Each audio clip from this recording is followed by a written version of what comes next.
নমস্কাৰ, মই দীপাংকৰ বৰুৱা ডিব্ৰুগড়ৰ পৰা কৈ আছোঁ আৰু মোৰ হাতত এখন কিতাপ আছে। কিতাপখনৰ নাম হৈছে ভাষণ অভ্যাস আৰু ককাইদেউজনে লিখিছে, ৰাকেশ দাস ককাইদেউজনে কিতাপখন লিখিছে আৰু এই কিতাপখন পঢ়ি মই বহুত ভাল পাইছোঁ। আৰু এই কিতাপখনৰ কথা ক'ব গ'লে ৰাজনৈতিক আৰু সামাজিক আৰু লগতে নৱপ্ৰজন্মৰ ল'ৰাৰ কাৰণে এই কিতাপখন উপযোগী। এইটো কাৰণে মই ভাল কৈছোঁ যিহেতু এই কিতাপখনত ভাষণৰ ওপৰত কিতাপখন লিখা হৈছে। যিহেতু আজিকালি ভাষণ দিবলৈ হয়তো কিছুমান ব্যক্তি বা মানুহৰ কম বুলি ক'লেও ভয় ভাৱ এটা থাকে, ভয় লাগে। কিন্তু এই কিতাপখন পঢ়াৰ পাছত সেই ভয় ভাৱটো মানুহৰ নাইকিয়া হৈ যাব।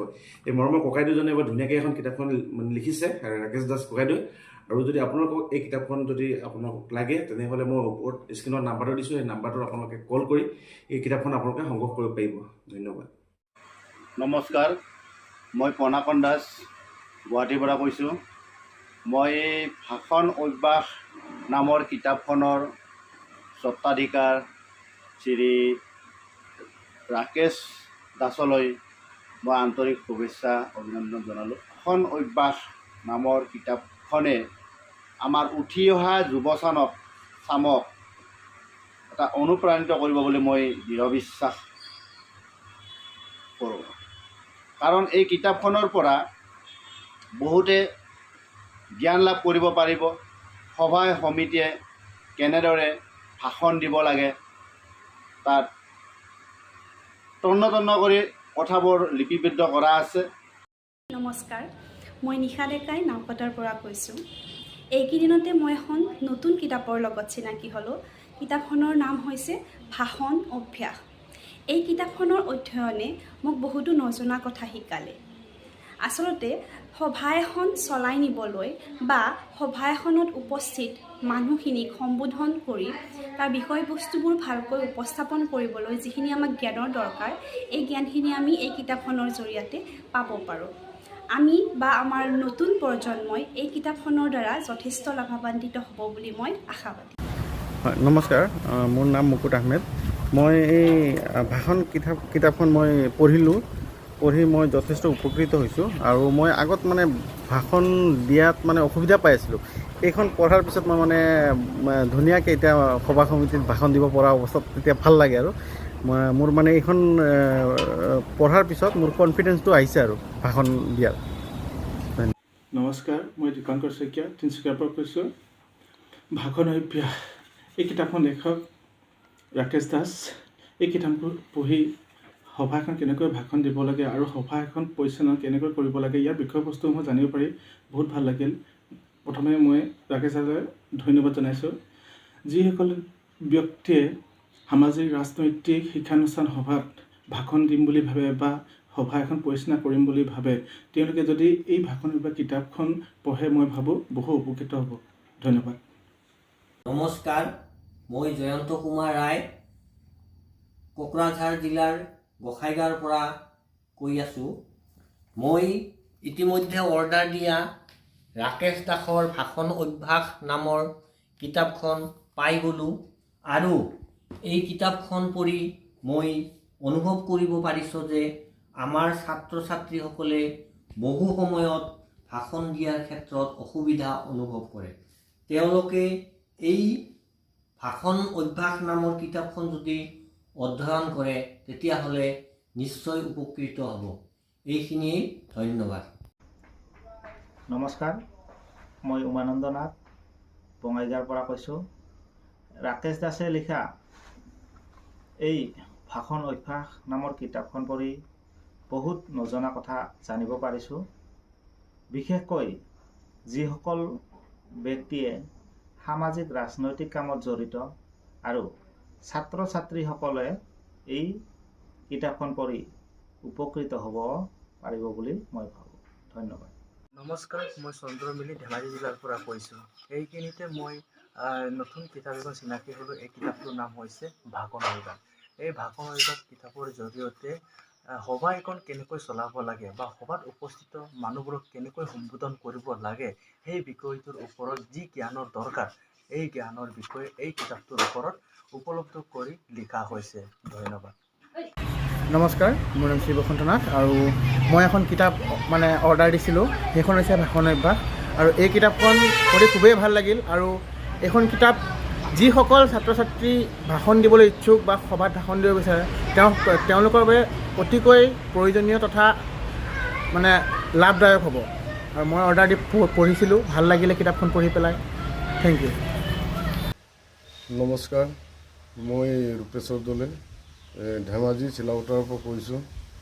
মই বিশেষকৈ এই ভাষণ অভ্যাস কিতাপখন ৰাকেশ দাসৰ পৰা অৰ্ডাৰ কৰি আনিছোঁ আৰু বহুতেই এই কিতাপখন পঢ়ি মেলি ভাল পাইছোঁ। বহুতো ৰাজনৈতিক সভা ভাষণ দিয়া সকলৰ কাৰণে এই কিতাপখন জৰুৰী আৰু প্লাছ ছাত্ৰ ছাত্ৰীসকলৰ কাৰণেও ভাল হ'ব বুলি মই ইয়াৰে বিনম্ৰ অনুৰোধ জনাইছোঁ। ধন্যবাদ। মই আহমেদ আলী, মই কলিয়াবৰৰ পৰা কৈছোঁ। আজি কিছুদিন আগতে মই এখন নতুন কিতাপৰ সৈতে চিনাকি হৈছোঁ। কিতাপখনৰ নাম হ'ল ভাষণ অভ্যাস। প্ৰথমতে এই কিতাপখনৰ লেখক শ্ৰীযুত ৰাকেশ দাস, তেখেতক মই মোৰ আন্তৰিক শুভেচ্ছা থাকিল তেখেতলৈ। এই কিতাপখন অধ্যয়ন কৰি মই যথেষ্ট উপকৃত হৈছোঁ আৰু এই কিতাপখনৰ পৰা বহুতো নজনা কথা জানিবলৈ পাইছোঁ। নমস্কাৰ, মোৰ নাম বিষ্ণুপ্ৰসাদ শৰ্মা, তিনিচুকীয়া জাগুনৰ পৰা। মই অভ্যাস কিতাপখন অৰ্ডাৰ কৰিছিলোঁ মোৰ ল'ৰাৰ কাৰণে। কিতাপখন যথেষ্ট উপযোগী ভাষণ দিবৰ কাৰণে। মই এই কিতাপখন পঢ়ি অলপ চলপ হ'লেও ভাষণ দিবলৈ শিকিছোঁ। কিতাপখন যথেষ্ট ধুনীয়া, আপোনালোকে অৰ্ডাৰ কৰি পঢ়ক, একেবাৰে কিতাপখন ভাল। নমস্কাৰ, মই আজিজুৰ ৰহমান। কিছুদিন পূৰ্বে মই ভাষণ নামৰ এই কিতাপখন আঁকোৱালি লৈছিলোঁ। পঢ়ি পিনে বহুত ভাল পালোঁ আৰু বিশেষকৈ ছাত্ৰ ছাত্ৰীসকলে এই কিতাপখন পঢ়ি বহুত উপকৃত হ'ব আৰু যিসকল ব্যক্তি সামাজিক সভা সমিতিত ভাষণ বা ৰাজনীতিক ক্ষেত্ৰখনৰ লগত জড়িত আছে তেওঁসকলৰ কাৰণে এই কিতাপখন বহুত উপকৃত হ'ব বুলি মই ভাবোঁ। নমস্কাৰ, ধন্যবাদ। নমস্কাৰ, মোৰ নাম সুৰজ বৰ্মন, মই সৰভোগৰ পৰা কৈছোঁ। মোৰ মায়ে মোক এদিন এই ভাষণ কিতাপখন দিছিল। এনে কৈছিল যে পঢ়ি চাবিচোন বেটা। পঢ়ি চালোঁ মই, পঢ়ি পেলাই ভালেই লাগিছে। লেখকজনে যিমান ইজিকৈ আৰু যিমান চিম্পলকৈ বস্তুবোৰ লিখিছে না, বহুত ভাল লাগিছে পঢ়ি। আৰু এখন কিতাপ আমাৰ নিচিনা ষ্টুডেণ্টৰ কাৰণে বহুত ইউজফুল হ'ব আৰু মই ৰেকমেণ্ড কৰিম যে আমাৰ নিচিনা ষ্টুডেণ্টে এখন এটলিষ্ট একবাৰ পঢ়ি চাওক। Thank you. নমস্কাৰ, মই কস্তুৰী, মই লখিমপুৰৰ পৰা কৈছোঁ। মোৰ দাদাই মোক ভাষণ অভ্যাস নামৰ এখন কিতাপ আনি দিছিল। কিতাপখন পঢ়ি সভা এখন কেনেকৈ চলাব লাগে বা মেল মিটিঙত কেনেকৈ কথা ক'ব লাগে মই জানিব পাৰিছোঁ। এই কিতাপখন পঢ়ি মই যথেষ্ট উপকৃত হৈছোঁ আৰু মোৰ দৰে ষ্টুডেণ্টসকলেও যথেষ্ট উপকৃত হ'ব বুলি আশা কৰিছোঁ। নমস্কাৰ, মই ধ্ৰুৱ কুমাৰ কলিতাই কৈছোঁ ৰঙিয়াৰ পৰা। আৰু মই অলপতে ভাষণ অভ্যাস কিতাপখন মই সংগ্ৰহ কৰি লৈছিলোঁ আৰু এই কিতাপখনে মোক নজনা কথা বহুত শিকাইছে আৰু আমাৰ উঠি অহা প্ৰজন্মৰ কাৰণে এই কিতাপখন এখন আমাৰ দৈনন্দিন জীৱনৰ লাগতিয়াল এখন কিতাপ বুলি মই ভাবোঁ। আৰু কিতাপখনত নজনা কথা বহুতো জানিব পাৰি। আমাৰ মেল মিটিঙত কেনেকৈ ভাষণ দিব লাগে, এনেকৈ বহুতো কথা জানিব পাৰি আৰু এই কিতাপখন আৰু আগুৱাই যাব বুলি মোৰ দৃঢ় বিশ্বাস। ৰেজিৰাণী দাস, মই তামোলপুৰ জিলাৰ পৰা কৈ আছোঁ।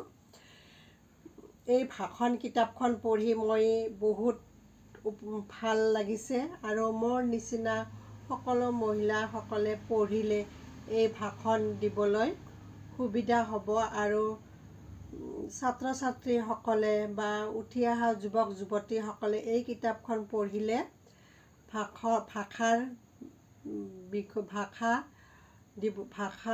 ভাষণ দিবলৈ বহুত সুবিধা হ'ব। সেইকাৰণে সকলোৱে এই ভাষণ কিতাপখন পঢ়ে যেন।